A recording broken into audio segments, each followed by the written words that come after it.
Before we get into the video, this is the first ever video or first ever recording that I've ever used this type of stand before. So if you guys see anything different, let me know in the comments below, please. Anyways, that's it. Enjoy the video.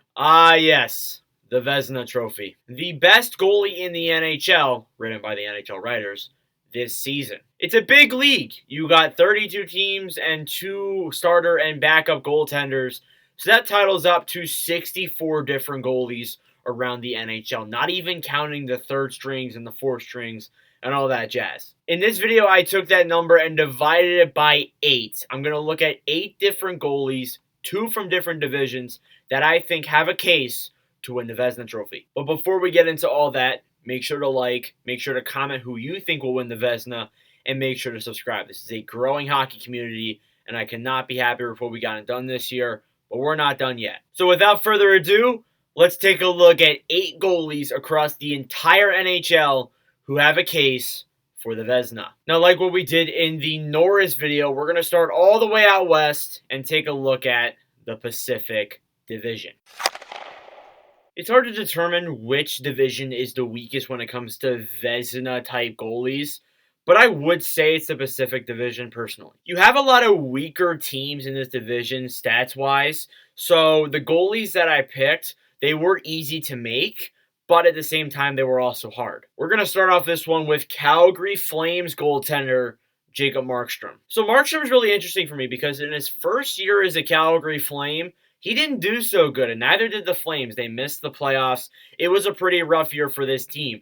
This year, they've really turned it around, and I think, to be honest with you, Markstrom has had a better season than people may think. Now, I know what I just said, but when you look at the Calgary Flames defense, it's really not that good. And I think that really goes to show that this is not a fluke for Jacob Markstrom. His statistics, 35, 15, and 8. He has a 2.22 goals against average, a .923 save percentage, and the biggest stat of it all, 9 shutouts. That is the most out of the 8 goalies we're going to talk about in this video. And if I'm not mistaken, that's the most in the NHL, if I'm correct. And as for his overtime losses, he has the most out of all these goalies that I talk about in this video, so that's interesting. But that doesn't really mean much of a stat because that is an extra time, obviously. But I don't think that really degrades Markstrom's season at all. He's had a great year in the Flames net. A 2.22 goals against average is pretty good because most of these goalies that I have mentioned here have above a 2.3. Now, in my 10 mock trades video, you guys seem to really like when I did the jersey swap, so we're going to bring that back for this one to talk about our next goaltender, Thatcher Demko. The first half of the year was, at best, mediocre for Demko. He put up some pretty lousy stats behind a pretty lousy Canucks team until December when they fired Jim Benning and Travis Green. Then Demko really started picking up the stats. It's amazing how on a team that struggled at the beginning of the year, he still put up the pretty good statistics that he has. And he's higher than some of the goalies that we have ranked on here. Demko's stats this season with the Canucks are 32, 20, and 6 for a 2.64 goals against average, a .918 save percentage, and 1 shutout. That 1 shutout is the least out of all the goalies we talk about on this list,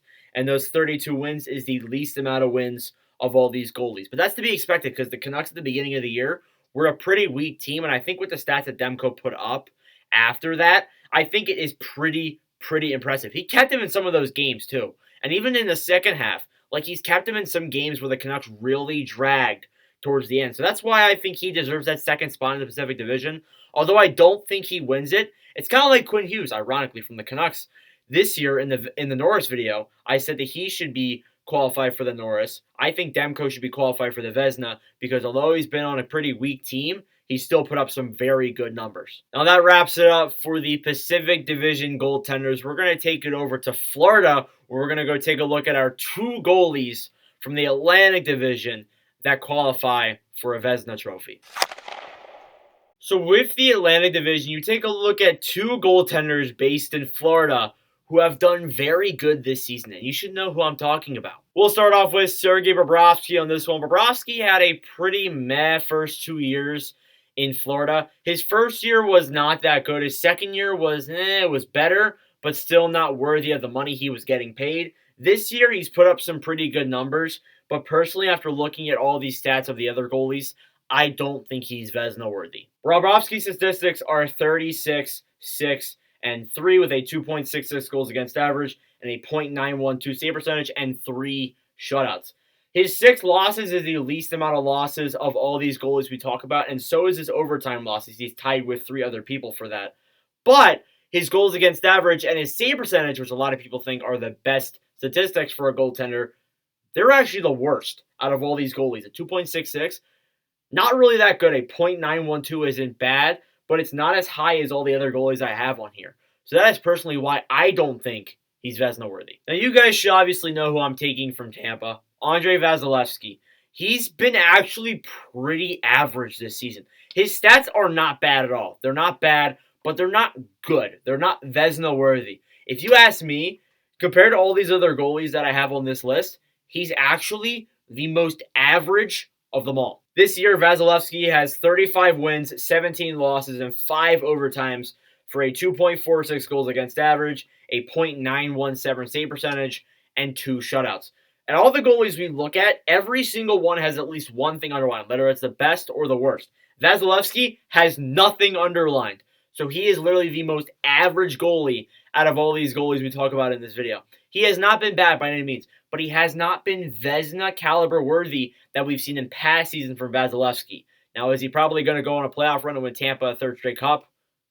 Maybe. Now, we are officially halfway through all the goalies that we need to talk about in this video. We're going to go over and move over to the most central part of the continent, the Central Division. Now that we are halfway through the video, I think it's time we take a look at some honorable mention goaltenders who didn't make the list. Starting off with Tristan Jarry of the Pittsburgh Penguins. Jarry is an amazing goaltender. The Metro is so competitive when it comes to goaltenders. I just couldn't fit him in there, and I really wish I could. Same with Jeremy Swayman, and honestly Linus Ullmark too. They pretty much have identical stats to each other. Ville Husso, when you look at the Central goalies, the third division, next obviously, like, it was so hard to put him in there. I really narrowed it down between the amount of games that he's played. He's played less games than the other guys in the Central Division that we talk about, so I didn't put him in there. But he's had an amazing breakout season for the St. Louis Blues. Cam Talbot, he's had his on and offs this year, but I still think he's played really good in the Minnesota Wild net. Obviously, Marc-Andre Fleury's in town, so that's not going to work, but he still looked pretty good. And then Mike Smith, he's probably the most controversial goalie to put in the honorable mentions, but I still think he's done very good, especially lately for the Edmonton Oilers. Unfortunately, for the 2 teams that I have in the Central Division, I don't have jerseys for, so you're going to have to enjoy my champion sweatshirt, because I'm a champion. Yeah. All joking aside, we're going to go over to one of the best teams in the league and take a look at the Colorado Avalanche with Darcy Kuemper. This is Kemper's first year in Colorado. He came from the Arizona Coyotes, a team that was kind of mediocre. Nonetheless, though, Kuemper put up some very good stats. And the reason why Kuemper is mainly even in Colorado is because Philip Grubauer decided to dip and go to the Seattle Kraken. And thankfully, he did. Kuemper's stats this season, 36, 9, and 3 with a 2.41 goals against average, a .925 save percentage, and 5 shots, which is second amongst all the goalies we talk about. He is also tied for the least overtime losses, as we mentioned, with Bobrovsky. He's also the one of 2 goaltenders here, if I'm not mistaken, to have less than 10 regulation losses this season.